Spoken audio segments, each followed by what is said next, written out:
Let's recite together. Namo tassa bhagavato arahato sama sambuddhassa. Namo tassa bhagavato arahato sama sambuddhassa.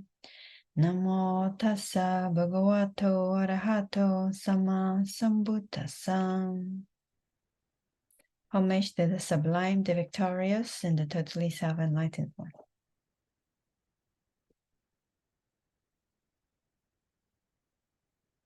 Okay, so welcome everyone.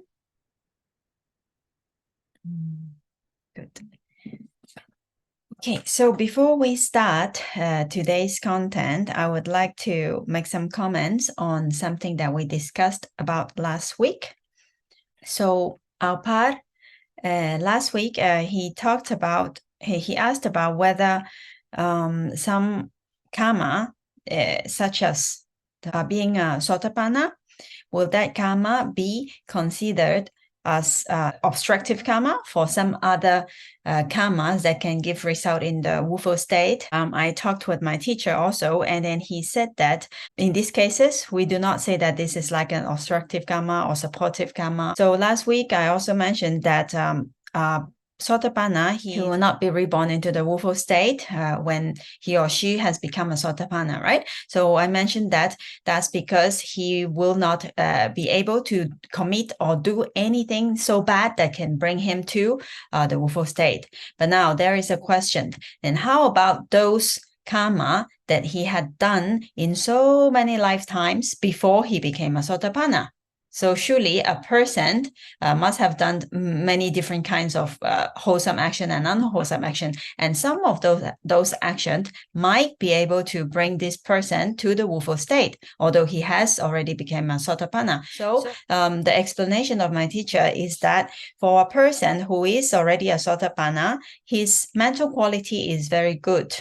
He or she has a very stable mind. So for those persons, he or she will not take the object that is related to the very unwholesome actions that has been done previously. So those karma will not have opportunity to appear as object in that moment before he or she passed away. So therefore, he cannot take those objects, and so he or she cannot be reborn into the woeful state anymore. Those very strong karma that can lead he or she to the woeful state has become defunct, has become ahosi karma.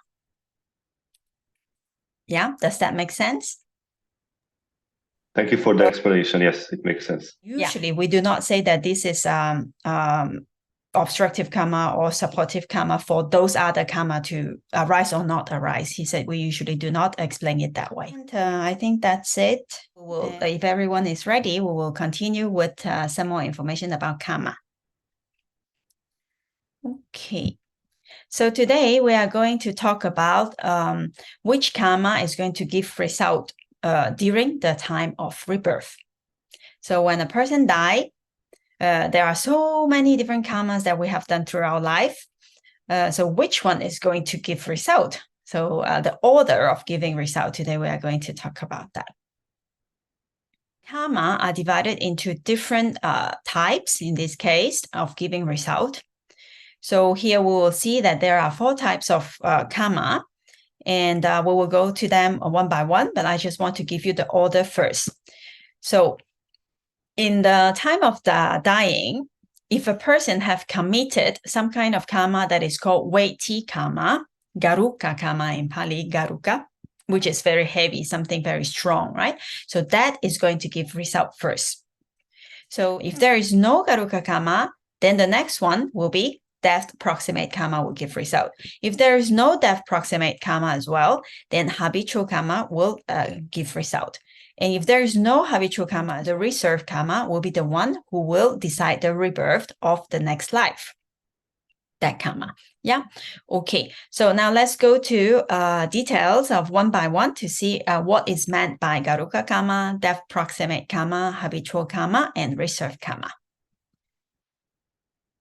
Now, weighty karma, garuka karma, is a karma or action which is powerful, which is either very bad or wicked, or it can be either very good or excellent. So it can either be from the akusala side, unwholesome side, or it can be from the kusala side, from the wholesome side. But they are heavy and powerful. They are like strong, something that is strong. So let's take a look at the akusala side first. What are those kamma or those actions that are considered weighty, strong, or heavy, right? Okay, so for akusala garuka kamma, the first ones are, maybe you have heard about that, that's called the 5 heinous crime as described in the text. So what are they? They include killing one's own father, killing one's own mother, killing an arhat, harming the Buddha, and causing division in the Sanga. So that's the 5 very serious offense or serious action, akusala action, that can lead one to the woeful state. And another one is the fixed wrong view. What is meant by fixed wrong view? Fixed wrong view is not just ordinary, any kind of wrong view, because as we all know, before we attain the first stage of enlightenment, then there are still still possibility for wrong view, so it's still possible. But this fixed wrong view is something that is very strong, which are those very serious wrong view that denies the basis for morality. So the kind of idea that thinks that there is no cause, there is no effect, I can do whatever I like, and it will not give any result, whatever I do. So no causes, and then there will be no effects, no results, so it doesn't matter.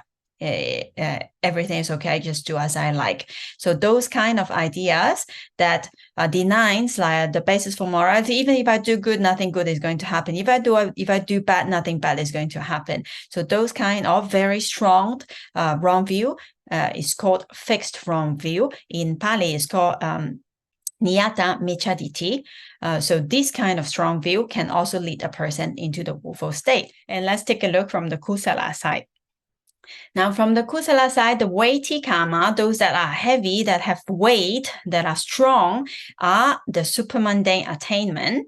That is the attainment of any stage of enlightenment, as well as the jhanas and abhinyas. So these are called garuka kamma. So if a person has any of this kind of garuka kamma, then after he passed away, then surely this person, this garuka kamma, this kamma will give result first for the next rebirth. Yeah.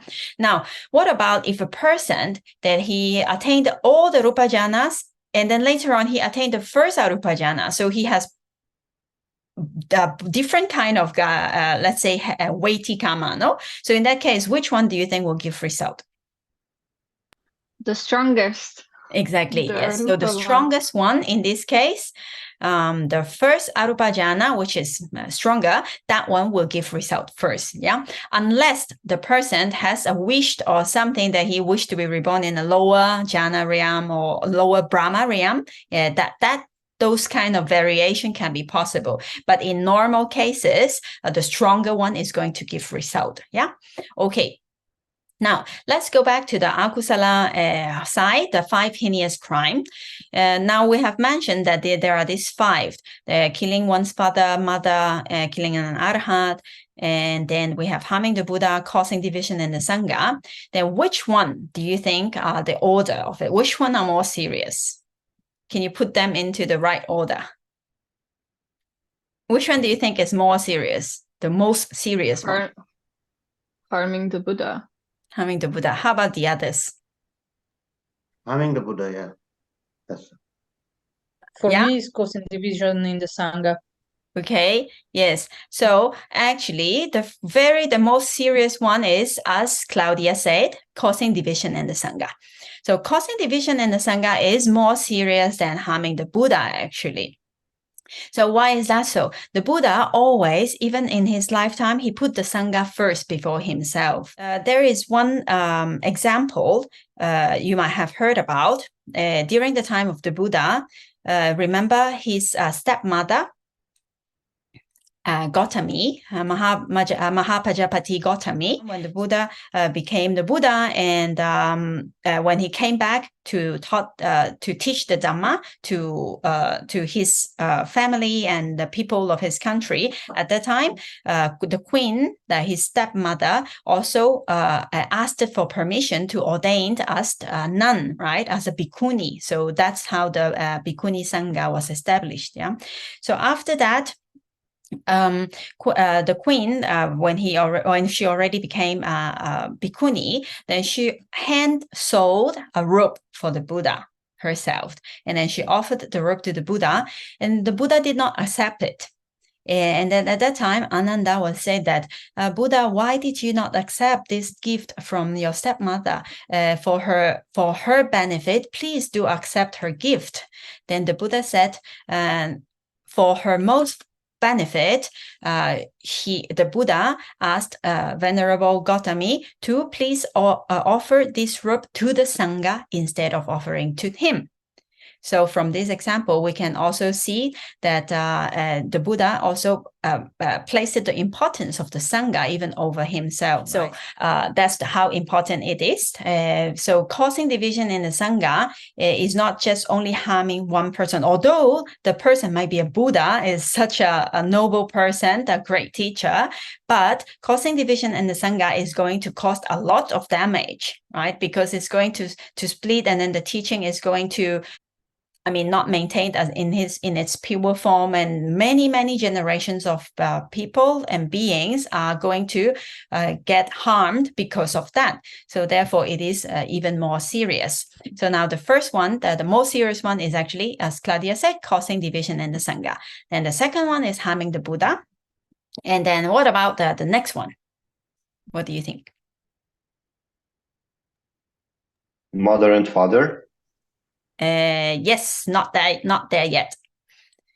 We still have the killing and Harming the right, Arahant. and Arahant. Yeah, Yes, killing. in this case, not because the mother and father is not important, but because Arahant is a noble person. So in that case, that is a bit more serious. Unless the father and mother is an Arahant, of course, that's also possible. Yeah. Okay. Then how about mother and father? Which one comes first? I think the mother is first. Yes. So actually, according to the scriptures, mother comes first and then father comes later. So this is in the talking about the normal case. So it is explained that not that because the father is not important, but mother did a great job in carrying the baby in her womb for the 9 months of time, and after the baby was born, and taking care of the baby in general. So that's why the gratitude to mother in this case is more, according to the Theravada Buddhism. But of course, it also depends. Some mother abandon their baby, and then they have very bad morality, and in that case, if the father has greater morality, has greater quality, in that case, then harming or killing father will be more serious than killing the mother. So it depends also on the mental quality and the morality of the mother and of the father. If in case mother and father both have the same morality, then killing mother is a bit more serious. Claudia, yes? Yeah, can I have some same example of causing division in the Sangha, for example? Sure, yes.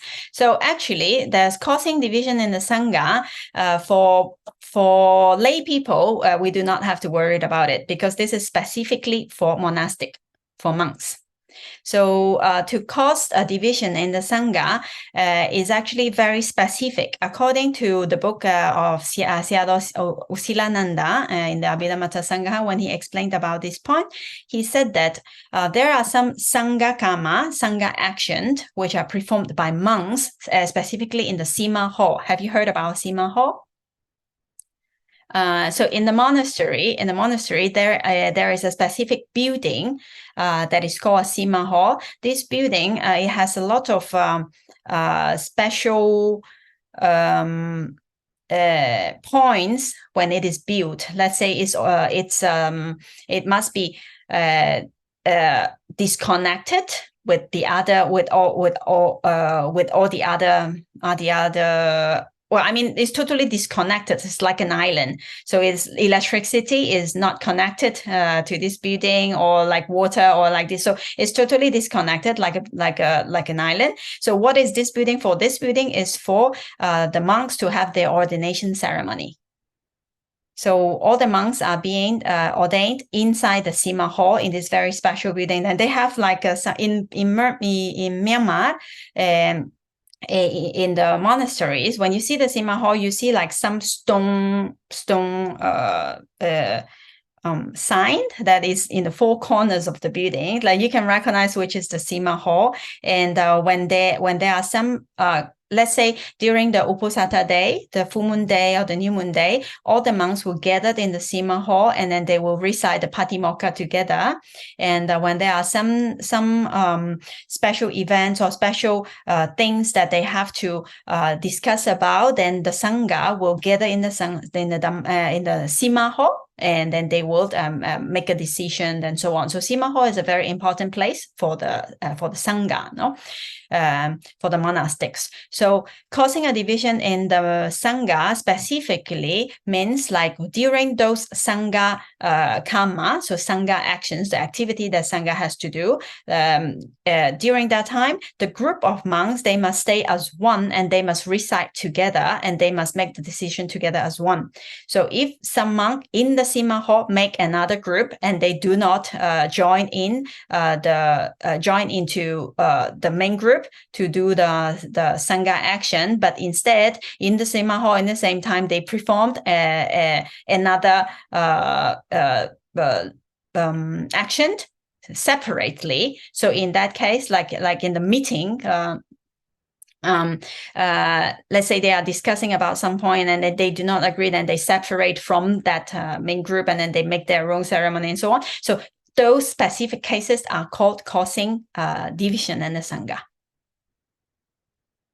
So for lay people, that we will not be able to commit this heinous crime in this case. So it's very specific. Yes, Edith, you have something to say?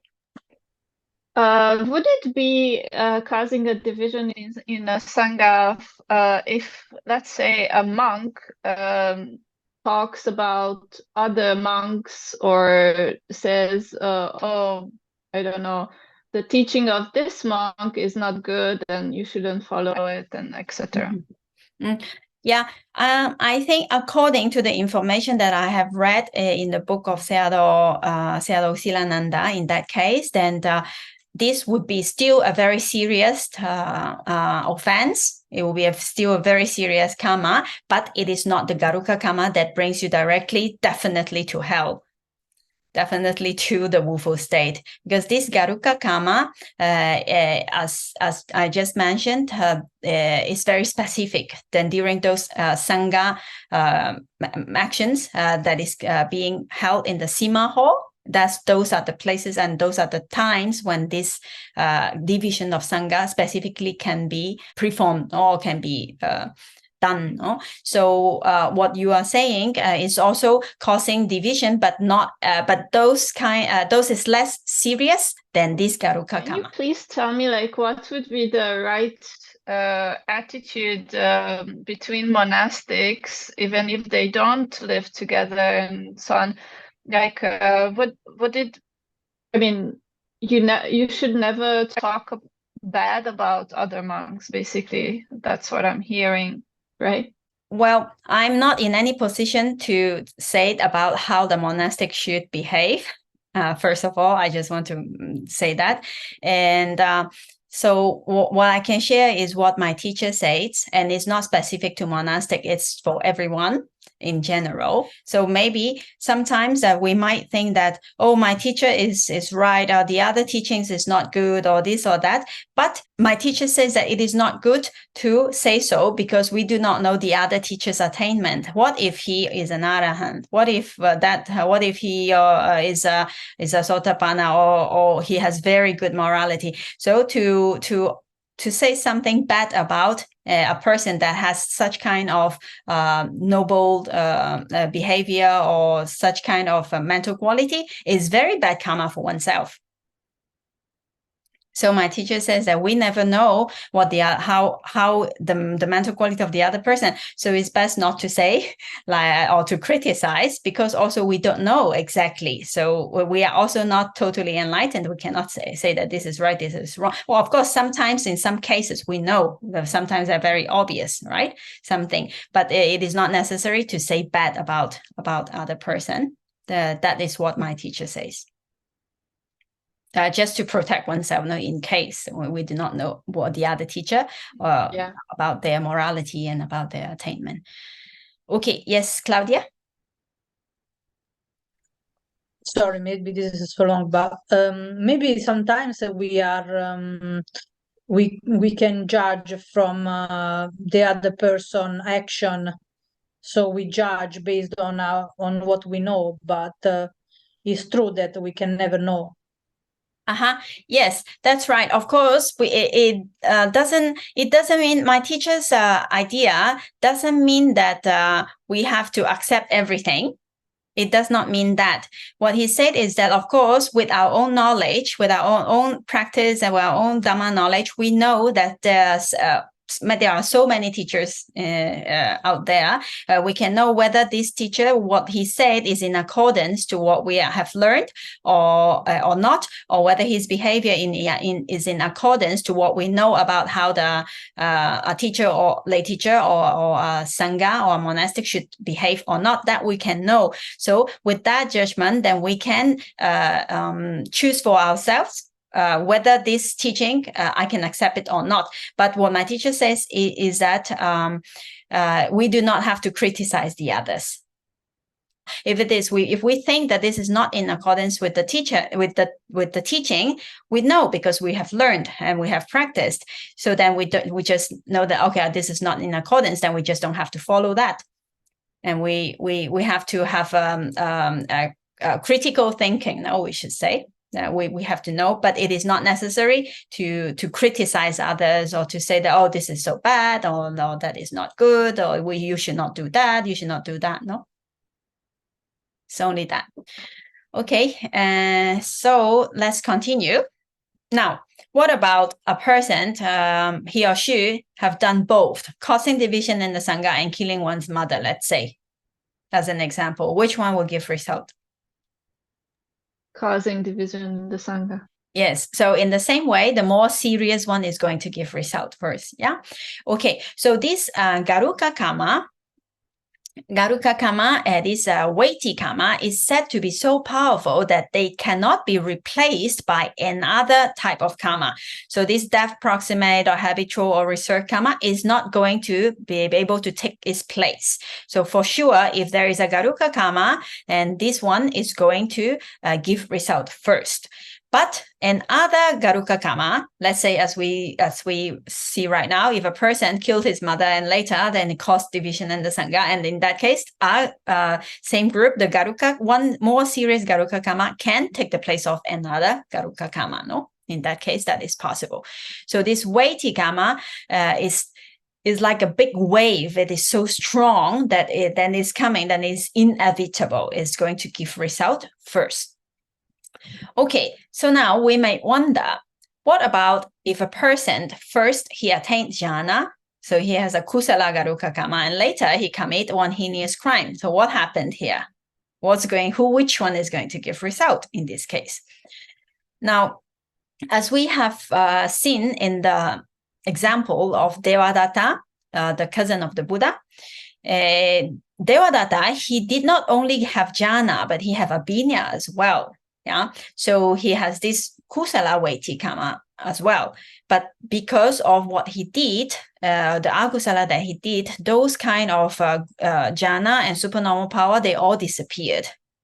It is not being able to help him, right? So Devadatta, he tried to kill the Buddha. When the Buddha was walking on the Gijagutta hill, then Devadatta pushed down a big rock towards the Buddha, trying to kill him. But fortunately, the rock did not hit the Buddha, but it hit another rock, and a splinter from that rock hit the foot of the Buddha. So he did this serious crime of harming the Buddha. And later on, he also caused the schism in the Sangha. later on. So he did two of the very bad garuka karma. Yeah.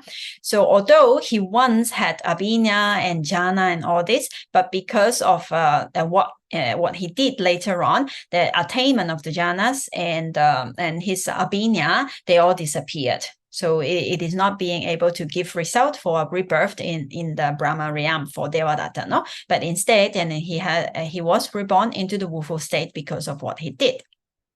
So with this example, we understand that even a person, if he or she previously had jhana or abhinya, if he did something so bad later on, then that will not help him. Now, what about attainment of enlightenment? So any stage of enlightenment. Then after being a Sotapanna, at least a Sotapanna, we all know that Sotapanna will not do anything so bad, no? Even he cannot break the 5 precepts. So it would not be possible for he or she to do any kind of those serious garuka karma in the akusala side. So that is not possible. Yeah. So for the enlightened person, then we need not to say that will not happen. Okay. Then now we may again wonder, then what if a person first committed an heinous crime first, and later on, if he practiced a lot, what? Yeah.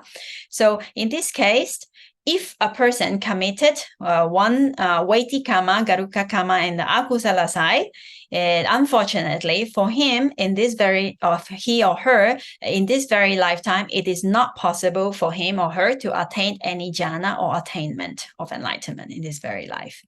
Because that karma is so strong, is not going to let him or her attain any kind of attainment. So we can see an example from King Ajatasattu. He is the son of King Bimbisara from the kingdom of Magadha, if you know, the very a great supporter and disciple of the Buddha in the time of the Buddha. So if you have read the Samanyaphala Sutta, the Sutta of the benefits of being a recluse, it is said in that Sutta very clearly that, King Ajatasattu, previously, because he was associated with Devadatta, so with some bad advice from Devadatta, then he decided to kill his father in order to get the throne, in order to become king. And afterwards, after many years, he actually regret, and he also take refuge in the Buddha, Dhamma, and the Sanga, and he requested the Buddha to give a discourse. So that discourse that was given to him was the benefit of being a recluse, the Samanyaphala Sutta. So after the Buddha has finished with this sutta, then King Ajatasattu, he was happy, and then he was delighted, and he went back to his palace. Then after that, the Buddha said then that King Ajatasattu could have attained the first stage of enlightenment right after the discourse there, if he had not killed his father. So although he had all the potential and all the conditions of becoming a Sotapanna, but because he had killed his father earlier, so therefore he could not attain Sotapanna during that lifetime. So you can read about this more in the Samanyaphala Sutta if you are interested. Okay, so this garuka karma is very powerful. That's why it's the one that is going to give result first in the time of rebirth. Okay, now what happened if there is no garuka karma? So let's say a person, he or she did not do anything so bad, but also he or she did not attain any jhana, abhinya, or enlightenment. Then in that case, the next one that is going to give result will be a depth proximate karma. In Pali, it's called asana karma. Okay, let's take a look. Asana karma is a karma that is remembered or done shortly before death. So asana, this word asana means near or close. So here meaning near or close to death. Yeah. So this karma can be done, can be a karma that is done in the past or maybe many years ago, but is remembered shortly before the person passed away. Or it can be a karma that is being done just before death, just before the person passed away. Yeah. So such karma are called death proximate karma. Okay. Now, today we have a lot of stories from the suttas, actually, from the text. So as examples, right? So for example, in the case of Queen Malika, have you heard about Queen Malika? Yes. Okay. So I see faces here already. So Queen Malika was wife of King Pasenadi. So if you know the story, then I will not repeat the story. Does everyone know the story? No? Okay. So in that case, so Queen Malika, she was a very good person. She was very generous. She always kept the 5 precepts and also the 8 precepts during Uposatha day. And together with her husband, King Pasenadi, they always offer to the Buddha. And so they've done a lot of kusala during their lifetime. But once she had done something unwholesome. So that was during one day, just the story goes like that. You can find this story in the Dhammapada commentaries. And so it is said that Queen Malika, she was going to take a bath. Then she went to the bathroom, cleaned herself, and so on. And then her dog, the pet dog, came also to the bathroom. And so you know that sometimes how the dog jump on the people with an intention of wanting to have like sexual intercourse or something, no? So sometimes dogs do that. So it happened to Queen Malika, and at that moment, and she felt like she liked it, and then she felt pleasure for the moment. So, and then just at that time, then from the window or from the other side, the king, her husband saw that happened from outside, and so the king was angry and then came back and said, "What have you done?" And told her no. Then she denied, and because she didn't want to tell the king about what happened in the bathroom.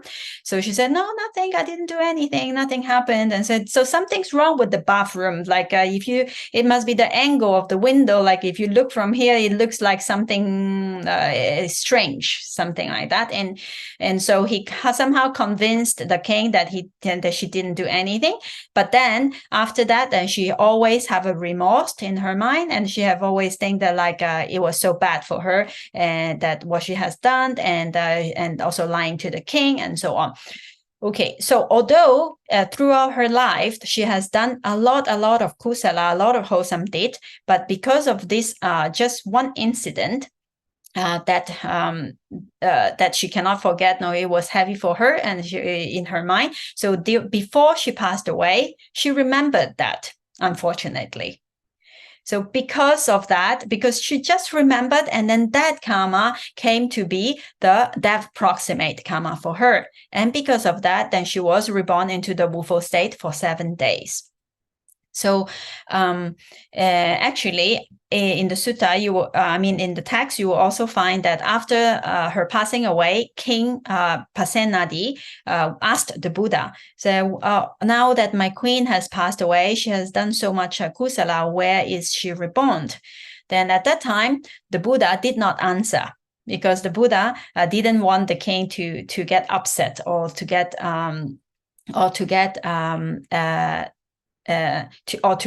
how can I say, like decrease the confidence in the Dhamma, no? Like, because otherwise if she has done so much good, how come she is reborn into the woeful state, right?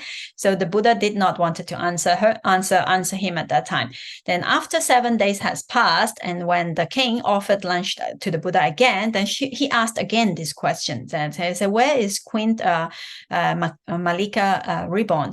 Then the king then the Buddha told him by that time, she has been born into the Tusita heaven. Then the king became very delighted, and he's happy. He says, of course, where else? Like she has done so much good. Yeah.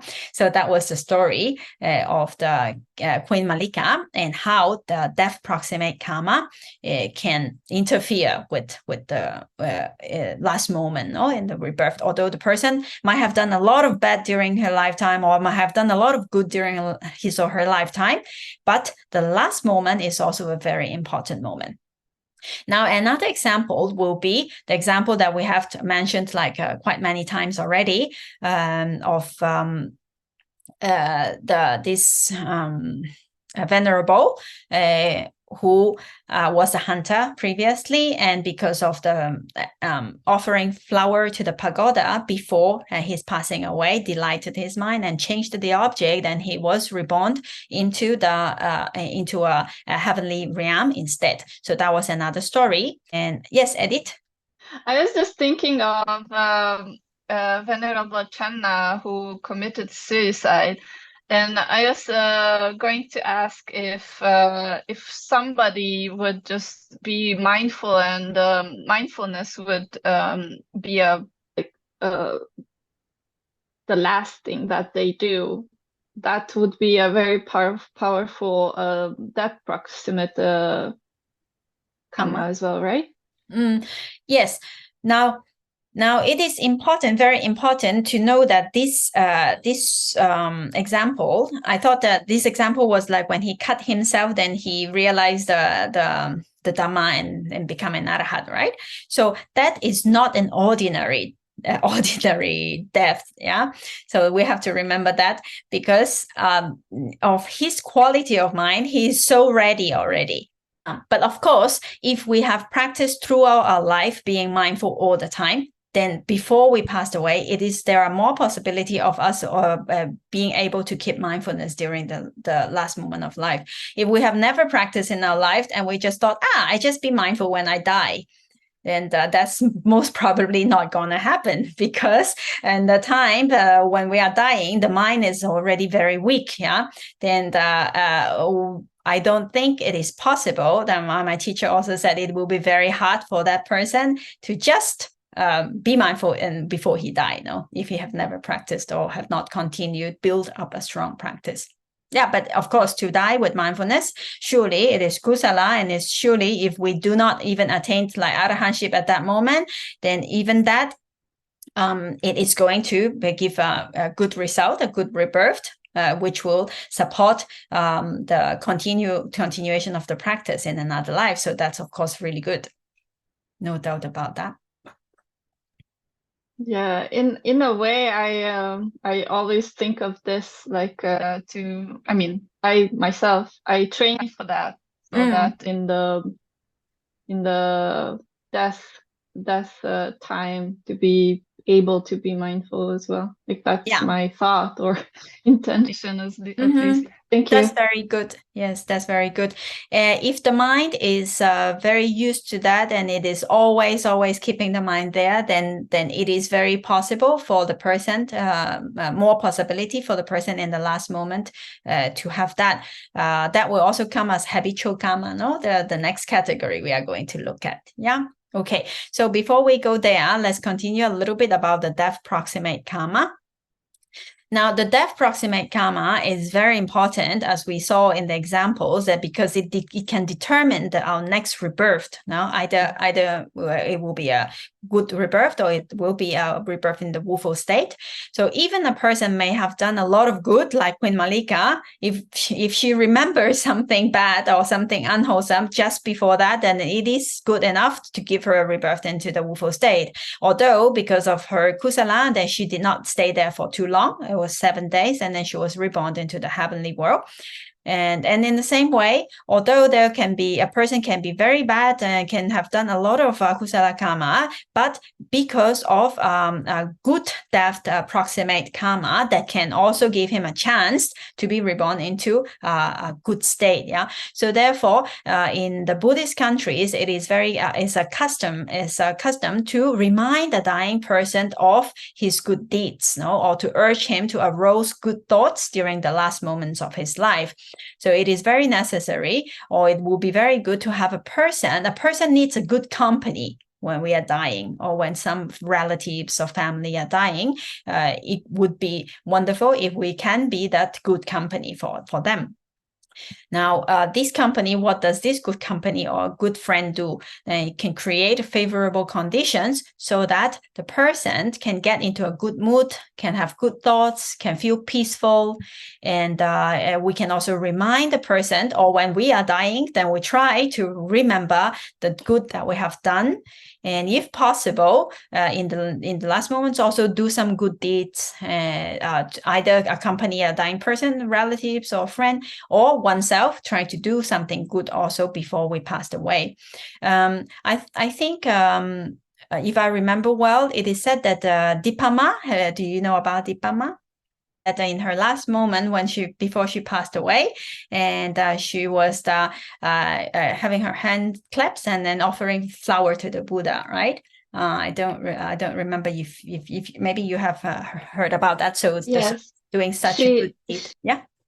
Yes, please. So she bowed down before the Buddha statue and remained like that.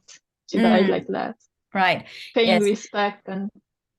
Yeah, so that is so wonderful, right? Yeah, if it is possible to have such beautiful mind state in the last moment, that will be so good. Yeah. Okay. So that's how important it is, because any of those actions, if it becomes a death proximate karma, it can give a result immediately for the next rebirth, which is very important. But then now some tricky minds might think that, okay, in that case, I can do whatever I like all throughout my life, and just in the last moment, I do something good and that's it. Or I try to remember something good and that's it. So, well, if even by luck, this person escape from a bad life and be reborn into a good state, but all that he or she had done will still give result. Right. And so this does not mean that the last moment is the only important moment. That's the main point. Yeah. Okay. Through our life, this is also very important. Okay. So the order of giving result, so far, we have seen that the weighty karma is going to give result first. If no weighty karma, death proximate karma is going to give result. And sometimes also there are no death proximate karma. So in that case, what is going to give result is habitual karma. In Pali, it's called achina karma. So let's take a look at achina karma. Now, habitual karma is that which we do habitually, like a habit. We do it all the time, like we do every day, or we do very, very often, no? It could be something like in Burma, there are ladies that go that offer alms every single day. They will cook rice early in the morning, and then they will come to the street, and when the Sanga pass, they will offer rice every single day. So those karma is very strong because they do it every single day again and again and again. Yeah. Or if a person he or she is a teacher, and then he or she used to share and to teach and to do this every single day. So this can become a powerful habitual karma. Now, of course, habitual karma can also be kusala, or it can be akusala as well. Maybe we are very used to getting angry and screaming every day when we drive, and then that can also become a habitual karma. Or we are very used to talk to our friends about other friends, like, oh, you know, she did this, she did that, or he did this, or he did that, or something. So those little things that we do again and again and again, those can become a habitual karma that can give result in the time of dying and rebirth. So that's also very important, that we have to be careful of what we do all the time. Now, as Edith was saying, that if we want to be able to be mindful in the time of passing away, we need to make mindfulness a habit. Yeah. So we keep doing it all the time. Then it is more. There are more possibility for this same type of mind state to arise in the time of death. Yeah.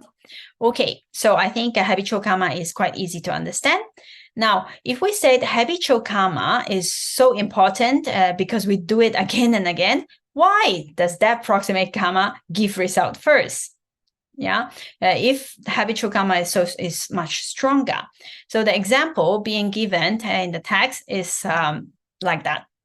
imagine there is a herd of cow, then you let the cow go graze, they go eat out freely, and in the nighttime, evening time, then they will all come back to the corral in the evening. So maybe all the oxen will have come in, and then one old or weaker ox, maybe he will enter the last. And when after he entered, the gate will be closed. Yeah. So since he is close to the gate, in the morning, when the gate is open and all the cattle are let out, the one that happens to come out first was the old and weak one who came in last night. Yeah. But it happens not because he or she is strong. It's just because by chance he was standing next to the gate. So when it opened, he's the first one to come out. Yeah. So that is like the example being given of the death proximate karma. It's just because it is just right there, so closed, then although habitual karma is stronger, that the death proximate karma gave result first. So that's the example being given. I think it's quite clear with this example. Okay. Yes, Kawai? So, because I've heard of a lot of cases where, say, some people on their deathbed, they would maybe accept Christ or, convert to Christianity, and they say, oh, I see the light, and maybe they might have passed away with that kind of visualization in their head. So does that count as death proximate karma? Very much depends on the person. If you are saying that the person lying in bed, dying, is saying that he or she is seeing something, or he or she is converted, or if it is from that person, he himself or herself, that is saying what he or she is actually what's happening in her or his or her mind. So that means that's happening there, no? So if it is very close to the dying moment, then that kind of mind state is going to bring a karma that is either that proximate karma, or it can trigger some wholesome or unwholesome karma that he or she has done previously, to give result. So in that case, it would be a death proximate karma as well. So but I'm not sure, like if a person, let's say sometimes it happens, like say in the hospital, the person is already not clear, with the mind is not clear, but the person around is performing some kind of ceremony and saying, oh, now you are like this and like that. And then if it is not that person that is dying, then that might not make a death proximate karma. Right. Okay. Because I was just wondering if that's actually a good idea, to, for people of perhaps certain faiths to do that. Like, would that actually lead them to a better destination, or, cause them to have wrong view, or, even more unwholesome karma? That's my main concern. Yes. So, Yes. So actually, I would say that if that action, it's very, very hard to say because it's case by case. But I would say that if that action, let's say convert a person to be a Christianity or whatever, if that action bring peace of mind to that person, or if that person feel peaceful or feel good and some kusala mind state. Now we don't talk about religion first. We talk about mind state now in ultimate reality. What happened in the mind of the dying person? If whatever is being done, whatever being said, give peace to that person in his or her mind state in the last moment, it gives a kusala mind, let's say, then in that case, it would be good, because a kusala mind will give a good result in the next rebirth. Yeah, but if that will trigger, like maybe that person he or she did not believe in God, but then the family think that's the best thing for this person. So at the last moment, I will baptize you, and then that person actually got angry, or maybe because this is not what I wanted, or maybe something. So it might not be a good idea for that person. So it really very much depends on the actual mind state of that person, what's happening there, no? I see. Yeah. Yep. Thanks for the clarification. Thank you. You're welcome. All right. So okay. So let's continue. Now we're finished with the habitual karma, and then we can go to the reserved karma before we have a break. Yeah, because this is quite simple. So we just go through it quickly. Now, reserved karma, katata karma in Pali, are actually those karma that is not included in the 3 categories mentioned before. So if they are not weighty karma, if they are not death proximate karma, and if they are not habitual karma, all the other karmas will be reserved karma.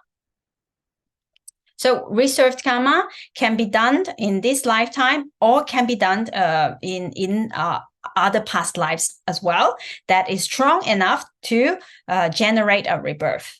That is potent enough to generate a rebirth. So all the other all the karma that is not weighty, not death proximate, not habitual are included in the reserved karma category. Okay, so also reserved karma can sometimes be some karma that, for example, in our day-to-day life, sometimes we do good things and we do bad things, but not very seriously. Sometimes we may do things very lightly, not thinking very, very seriously about the things. Like we might just randomly help someone, or give seat to an old lady in the bus, or anything that we do, but not like with very much serious intention, or also maybe it's not something we do all the time every day. So this kind of karma, good or bad, wholesome or unwholesome, that can also be a reserved karma, something that we do lightly from time to time, sometime. Yeah. Okay. So when the other 3 kinds of karma is absent, then any of these reserved karma can give result. So up to here, we have introduced the 4 types of different karma according to the order of giving result. And then next, we are going to look at the time of giving results. But first, we are going to take a 5 minutes break. Okay, so see you in 5 minutes.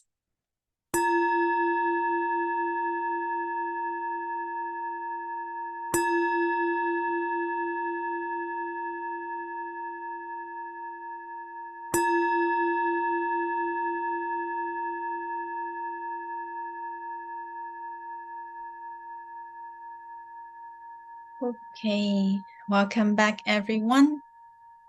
Then let's take a look at the time of giving results.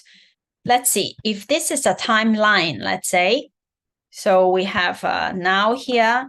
So if later on we do something, so a karma can be done, and then we have let's say until here is the present life. Then from the orange part is the next life. Then from the blue one can be throughout samsara. Yeah. So a result can happen, a karma that is done here, a result can happen in the present life, or there are some results that can happen in the next life, immediate next life, and there are some results that can happen from the 3rd life onwards throughout samsara anytime. And there is also another category that is called defunct karma, ahosi karma. So those are the ones that has, let's say, expired, that will not give result anymore. So we have this different type of timing in terms of giving result. Yeah. Now let's take a look at the present life one first. Now this one, let's say if the karma is done here, a result can happen in the next moment, after a few minutes later, next week, next year, in 5 years, or any time during this lifetime. So this kind of karma that gives result in the same lifetime is called immediately effective karma, ditta dhamma vedaniya karma. So those karma that gives result in the same existence in which it is performed. So I did something in this lifetime, and in this very lifetime, the result of that karma give its effect. No, is given. And in that case, these are called immediately effective karma. Ditta Dhamma Vedaniya karma. Okay. If in the present lifetime, because of the absence of necessary condition for it to mature, then it will become ahosi, will become defunct. It will expire. So it will not give result in the next lifetime. Now, when we study the mind or mental process, if you remember, let's just take a look. And it looks like that. We have the bhavanga chitta, the bhavanga life continuum is rolling. Then when something is happening, then we have the shaking, the 3 bhavanga of shaking, then mind or adverting consciousness. Then we have 7 jhana. This is where kusala and akusala can happen. Yeah. So karma happened in this jhana moment. Then we have the aftertaste, tadaramana, and then go back to the bhavanga stream. Yeah. So in any mind door process, or even 5 door process, now we take an example of the mind door process. We have 1, 2, 3, 4, 5, 6, 7 jhanas. Yeah. So the first jhana here is the one that will give result in the same existence in which it is performed. So that means anything we do, like, of course, when we do an action, then not only one process, yeah, the many processes will happen, no? So, but within those processes, this first jhana are the one that is going to give result in the present life. Now, of course, during any kind of action, so many mental processes will arise. That's why it is said that for one action, it can give a lot of result, not only one result, yeah, because there are so many jhavanas, and all these jhavanas have the potentiality to give result. So therefore, we said from one single action, a lot of result can happen. So not only 1 to 1, yeah. Okay. Now, this first jhana is said to be the weakest of the 7, of them all, because it does not have the asavana conditioned yet. Asavana conditioned is in the patana, later we will study. It's called the repetition conditioned. So when things are repeated, then it gets a bit stronger. Yeah. So from manodavara jhana chitta, this is a different kind of chitta. So it does not have the repetition condition, but later on, then it gets repeated. Yeah. Okay. So the first one here is the first one is the weakest one, but also then we may think that the 7th one in that case would be the strongest. Yeah, if according to the repetition condition. So some teachers do say that with the repetition condition, 7th one is stronger. But according to Lady Sayadaw, he said that the 7th one is the second weakest. So the first is like a curved. So it's like we throw a ball, we throw it up, and then it gets to the top, and then it come down. Yeah. So the beginning and the end is a little bit weaker than the ones in the middle. So Lady Sayadaw explained in this way.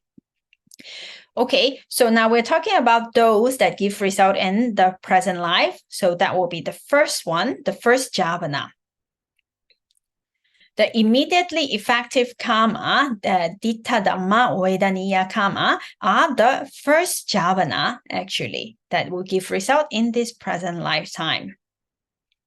Okay, but now, in the very present lifetime, what kind of result can be given by this karma? It will only be ahetuka result, no? Because in this very lifetime, the chittas, vipaka chittas that can be result of any karma will only be the eye consciousness, ear consciousness, nose consciousness, and all these resulting and the receiving consciousness. All these vipaka chittas for this very lifetime, they are rootless resultant, no? Rootless resultant chitta. And of course, some kind of rupa also can be generated by this karma that is going to give result in the present life. And very obviously, it cannot give a rebirth consciousness, yeah, because we must die, and then it will be next life already. So a patisandhi chitta will not be possible. Then it will not give a rebirth in this very lifetime, same life. Yeah. Yes, Apar? Yes, I wanted to ask if it cannot even give result to Tadaramana, to the To a what? aftertaste. Sorry? Tadaramana? To the aftertaste, yes. I think it is let me see. Tadaramana. Maybe not possible because it is rootless. It only give ahetuka result. Tadaramana. Sorry, it can, because investigating consciousness can also be Tadaramana. Okay. Yeah, so it is possible. Okay. All right. Okay, let's see. Okay, now, so this first jhavana, if it give result in this present life, then it will give the result only ahetuka citas, so vipaka citas without roots and some kind of kamaja rupa, but it will not give a patisandhi result. Yeah. So sometimes we say that it will be good if we do something good and it gives result right away. Yeah. So there are stories in the Dhammapada that we can find these stories say that someone offered food to the Mahakassapa during the time of the Buddha, and in that very lifetime, that he became a very rich man right after that. No, so we may say that that's very good, like we can get result, right? But according to the teaching, if we think a little bit more, whatever result it may be, even if we get very rich in this lifetime, then whatever result it will be, it will only be ahetuka result. It cannot produce a better rebirth. So if we compare being rich in this lifetime or being reborn into the Deva realm, then being reborn into the Deva realm will be a much better result, no? If we compare the two. So therefore, the ones that give result in this very lifetime is actually said to be quite weak and not so effective. The ones that are given that give result in this lifetime. Okay, so let's go to the next group. There are some that will give rebirth. If the karma is done, let's say here, then it will not give rebirth in this present life, but in the next life, immediately next life. So those kind of karma that give result in the immediately next life are called subsequently effective karma. Upapaja vedaniya karma. So karma that give result in the next life. Okay, now if in the very next life, immediately next life, because of absence of conditions for this karma to give its result, then again, it will become ahosi karma. It will expire, it will become defunct. It will not give result anymore, this karma. Okay, so let's see. In terms of the thought process, Weighty, the seventh jhavana is the one that is going to give result in the next life, in immediately next life. Now, although there are asevana conditions, the seventh one is not said to be the strongest, according to Lady Sayadaw, as I just said right now, because it goes like a curve, like it accumulates, becomes stronger, and then it gets a little bit weaker because before it changed into other types of chitta. So in that case, it is said that the seventh one is the second weakest of the seventh jhavana, among the seven jhavana. So this is the seventh jhavana, is the one that is going to give result in the immediate next life. Okay. And what kind of result can it give? Of course, in the next life, it can also give ahetuka result. It can also give result as this eye consciousness, ear consciousness, etc., vipaka citta with its cetasikas and some kind of kamaja rupa. But it is also possible to give result as a patisandhi citta with roots. Yeah, it is possible because it can, let's say the karma is done here and then it can give result as the rebirth of the very next life. Yeah, so patisandhi citta is possible here. That's the first citta of the next life, now after chuti, and immediately this patisandhi citta. So it is possible to give both result, rootless result and result with root as well. Okay, then let's look at the other group. The other group are those karma that give result from the third lifetime. Let's say this is the first life, this is the second life, then we talk about the third life.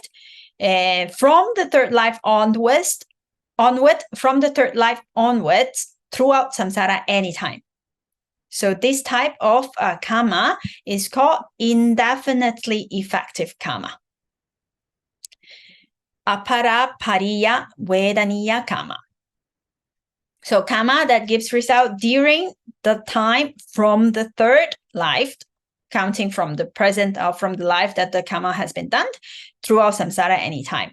So in terms of Weighty, the ones that are going to give result, or those kamma that are called indefinitely effective kamma, are the ones, the second, third, fourth, fifth, and sixth, are these 5 jhavanas, are those the strongest one in the 7 jhavanas, the strongest one. So from here, the second one to the 6th one are those that will give result indefinitely from the third life onwards. Okay, so the result it can give can be also ahetuka citas and cetasikas and rupa as well as patisandhicita, also possible. So result, rebirth consciousness with root is also possible. So now when we, now in this case, this indefinitely effective kamma are those kamma that are also included in the category of the reserved kamma, right? So because it can be from a long time ago that it can be done to many past lives ago, then it is also not weighty kamma that just have been done, also not that proximate kamma, and it's not also the habitual kamma that has been done. Yeah. So those reserved kamma are the ones that it is important in terms that it can save a being from the woeful state. Yeah, for example, a being who is reborn into the woeful state, and during his or her life in the woeful state, they might not have enough chance to do a lot of kusala that can take them out from that state. Yeah, but because of a previous reserved wholesome karma, if that wholesome karma gave result, then it is possible for them to be reborn into the human world again, or to a Devariam event, or to other good destination. No, so this reserve karma is important. Yes, Delawa? Could it be possible if someone in the woeful state suddenly remembers something good they did in the previous life, that they just die there and be reborn in a better state? Or do they have to sit out their bad karma? Yeah. I think it is possible. It is possible, but because the condition, according to the text, the condition in the woeful state is very bad.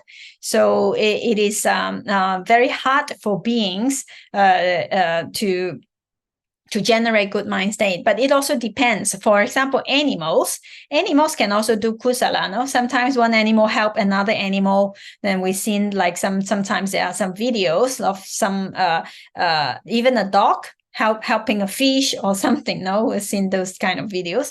And so these animals, they also can generate wholesome mind state, or when they take care of their own baby. So it is possible. So it's not that being in a woeful state will always perform just akusala, no, but because of their condition, then maybe there are much less chance for them to do very good kusala in order for them to have a much better life. So in that case, they have to depend on the reserved karma. But of course, and they can remember good things and be reborn into a good state. Also, that is possible. Yeah. Okay. All right. So those are the reserved karma that can happen. That can generate result from the third life onwards anytime throughout samsara. Yeah. Okay. Now, this indefinitely effective karma, since it is indefinitely effective, then it will basically follows us all the time, no, until the end of samsara, or only until a person attains fully enlightened. Then all of those karma, all of those indefinitely effective karma, in times of parinibbana for an arahant, they will all become ahosi. They will all become defunct. They will not have any opportunity to produce result anymore in any future life when a person attained parinibbana. Only until then. Okay. Or also, if some kind of karma that has already given a result, then it will not give a result again and again. So it will. Some karma that already given result will not give another result, or some karma that has lost its chance. For example, the first jhavana that can give result only in the present life. Yeah, if it in this present life it did not have enough condition for it to give result, then it becomes ahosi, also expired, because during the time where it can give result, it didn't, so it become defunct. So actually, I have another graphic here. Yeah, so let's see. So those that give result in this present life, the first jhavana, they are called the immediately effective karma, Ditta Dhamma Vedaniya karma. And those that give result in the next life, this is called subsequently effective karma, Upapajja Vedaniya karma. Then those that give result from the third life onwards throughout samsara is called indefinitely effective karma, Aparapariya Vedaniya karma, and we have ahosi karma, yeah, defunct karma. So ahosi karma is actually not a specific class of karma. It's just it applies to the karma that was due to repent but did not meet conditions conducive for its maturation. So it during the time where it should give result, but it didn't have conditions, so it just expired.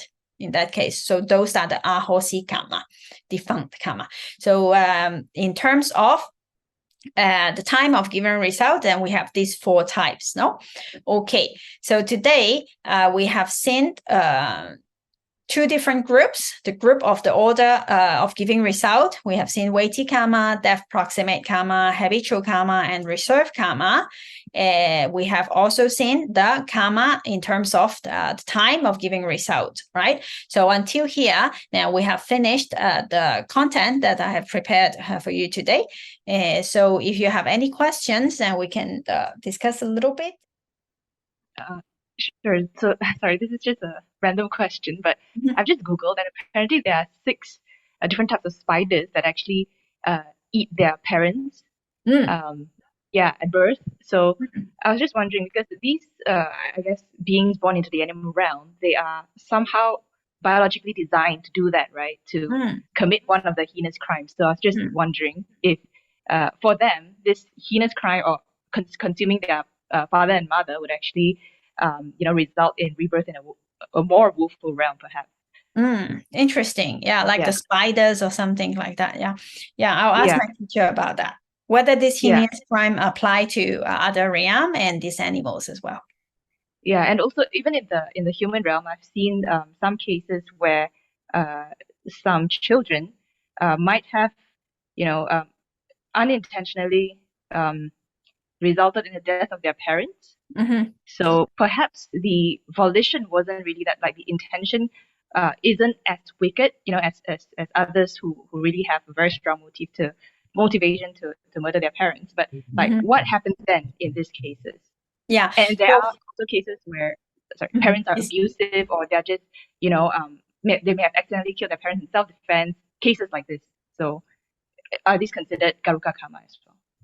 Yeah, so it is very specifically said killing one's parents, no, one mother or one's father, no. So this killing, according to the Buddha's teaching, is also very specific. It must have intention. It must have the effort to kill, and because of that action, the person must die. And so there are these very specific points there. So if all those are completed, then it is considered a killing. Like when you say that unintentionally, some children caused the death of the parent. If it is unintentional, so the first one is already not included because it is not intention. It might be an accident or anything or something. Yeah, so that is not considered killing the parent, of course, if it is unintentional.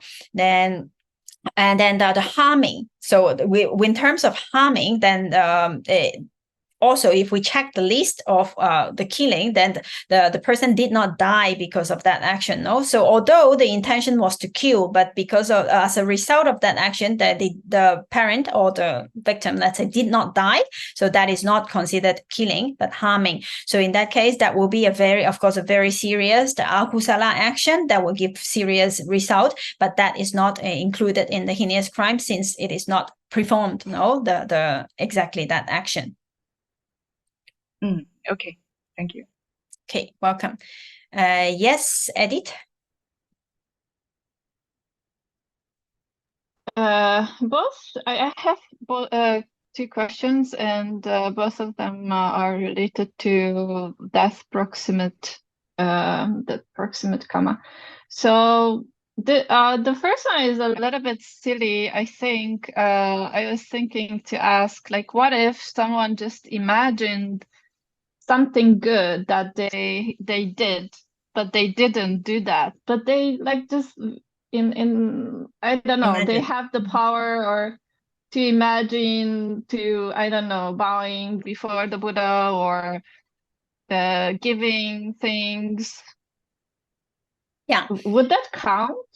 I would say that, for example, if the example that you give, if the person imagine oneself bowing to the Buddha, personally, I would consider that like a mental action, because, for example, if the person is dying, is very weak, he's lying in the bed, maybe he will not be physically able to do that action, but because of his respect or because of his good mindset that he imagined himself bowing to the Buddha, I would say that that is a good mental action that might count.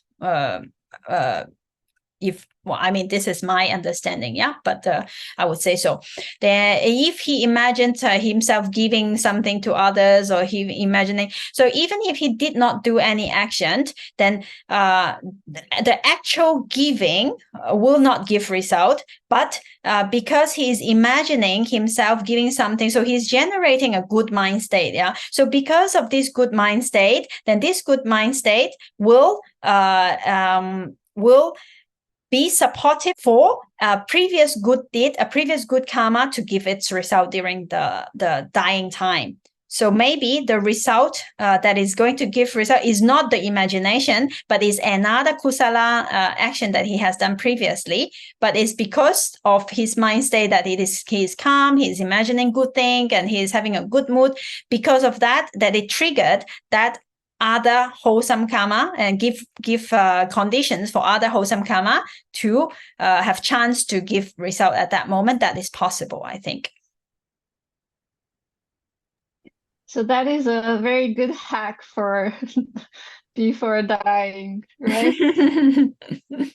Yeah, well, before dying is it really depends on how a person dies. Sometimes in accident time, I think it can be very quick, that maybe the person will not have enough time to imagine anything, or be like, we imagined we die very peacefully, calmly in bed, or like waiting. No, in that case, that is possible, but we don't always die that way. Yeah, sometimes it can be like a very difficult sickness. Also, it is possible, or an accident is also possible. So we don't know how. So therefore, it is best not to depend on the last moment. That's more sure. No, if throughout life we did a lot of good, then even just as lucky draw, imagine like you have a big bag of white balls and black balls. If you have a lot of white, then the possibility of picking a white one is greater than picking a black one. Yeah, so it's best to be prepared and not to rely on the last moment. I would say that for do something like this, you should know the Abhidhamma first. So, yeah, if you don't know that, you don't know that proximate karma is important. Yeah. Okay. I just have one question. So, speaking of rootless human beings who are akusala rootless investigation, kusala rootless investigation consciousness. Yes. So their rebirth consciousness cannot be due to a weighty karma, right? Because if it were to be weighted, then most likely it would be a double rooted or triple rooted. So is it could it be said that most likely rootless human being's birth was given by most likely not a weighty karma, but maybe a death proximate or habitual karma, because it seems to be a lot weaker in terms of resultant. And so a weighty karma most likely would either produce a double, triple rooted or an akusala rootless instead. Okay. Yes. First of all, for the weighty karma, if it is a weighty karma in the akusala side, the person will be reborn into the woeful state. So definitely, ahetuka, akusala, investigating consciousness, no? Yeah, so that is out of the question. Now, for weighty karma, that is kusala side, those weighty karma will be jhana, abhinya, and attainment of enlightenment, no? So in that case, if it is jhana, then most probably they will be reborn into the Brahma realm. So surely tihetuka, yeah, and will not be human. Yeah, and if a person is an enlightened person, so sotapanna or above, then surely it will be tihetuka, no? So weighty karma cannot produce in that case the ahetuka rebirth. Only for the, or only for, I mean, in the good destination, no? Because in the bad destination, surely is ahetuka, no? Yes. Okay. Thank you. Okay, you're welcome. Yes, Weekend? Yes, thank you. Kehui and Edith's question prompted me to think a little bit more. I'm wondering, this question is also about the death proximate karma. I'm wondering if imagination and wrong view might play a role in that last thought moment or in the last few moments of the mind state generally. I'm thinking about imagination, I'm thinking about wrong view. So maybe let me give a few examples. So there are specific maybe spiritual practices or religions that engage some form of visualization practices in their meditation.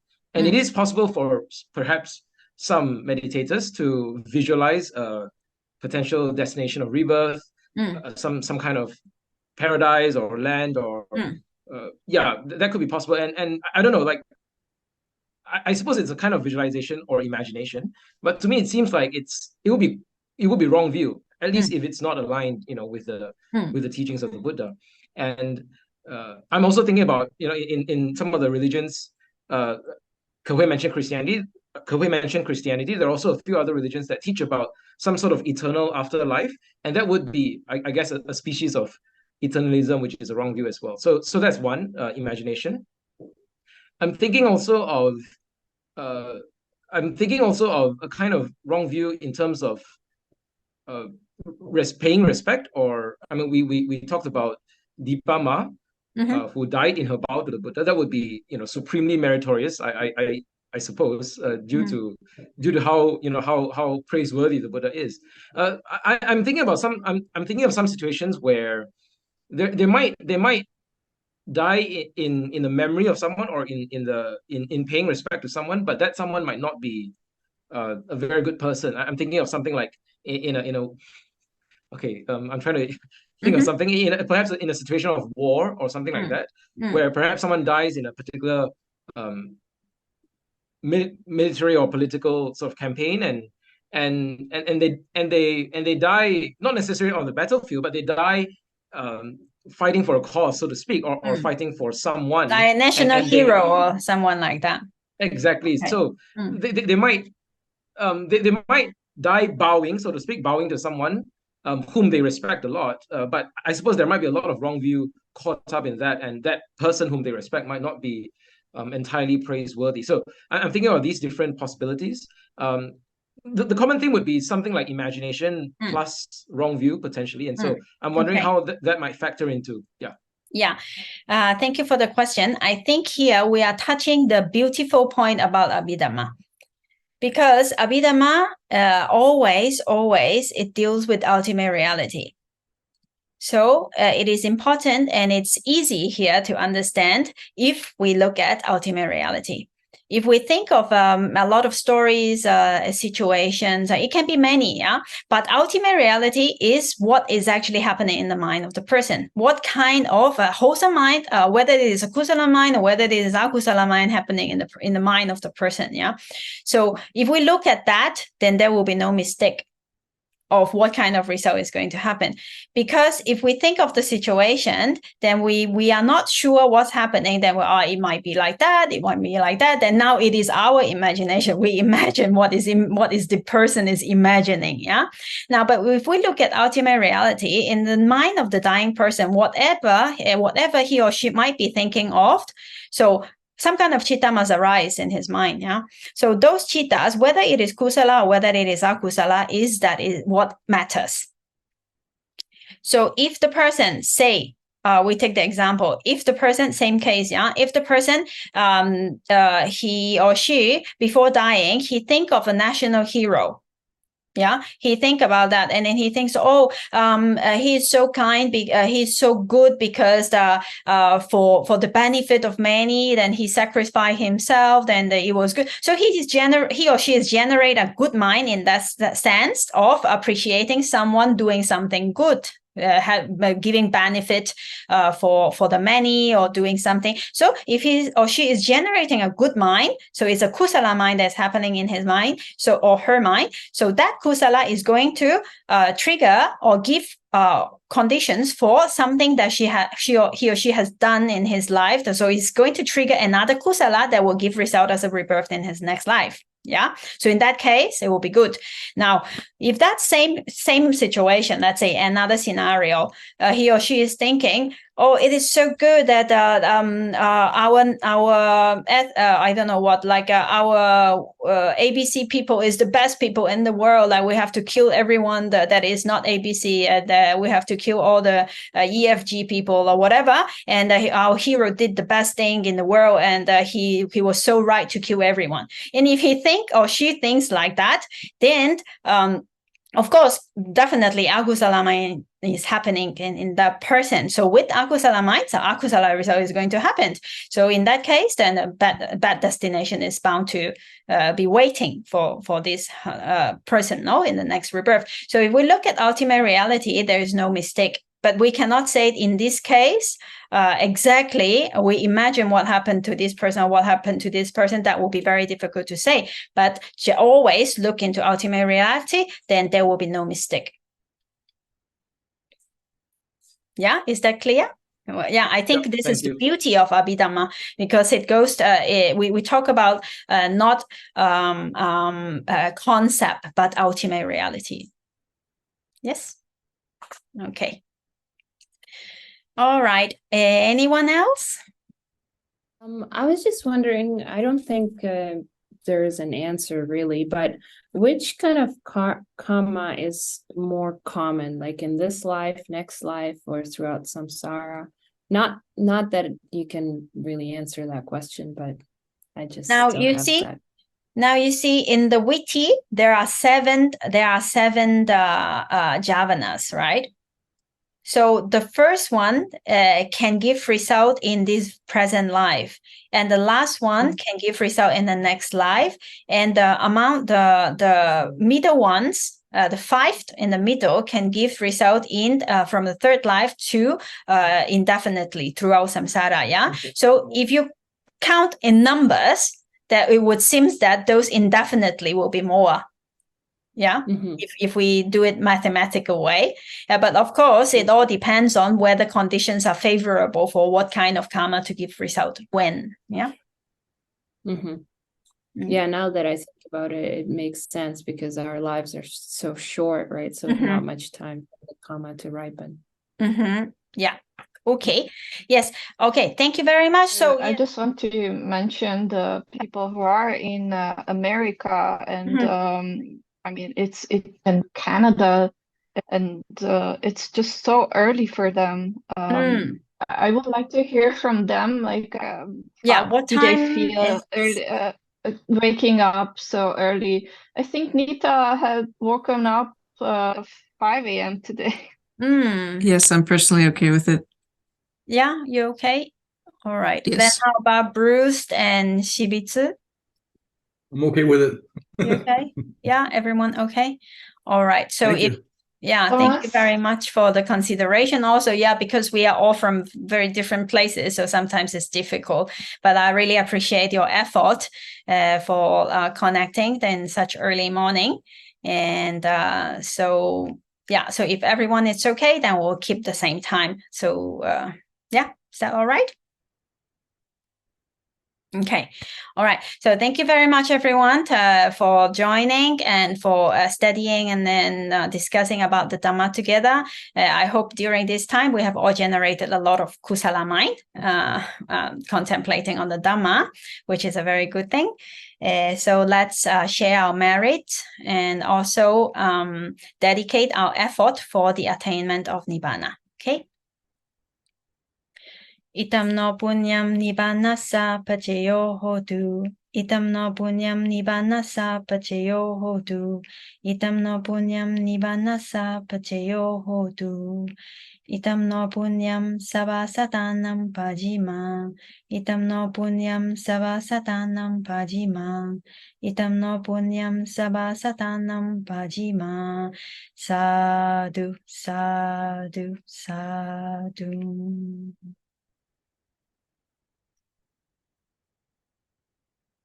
Thank you very much, everyone. Have a very good week ahead. And next we will continue exploring more on about Dhamma. Okay. A bit about Kamma. Sorry, mystic about Kamma. All right. Thank you See very you much. next week. Sadhu, sadhu, sadhu. Thank you.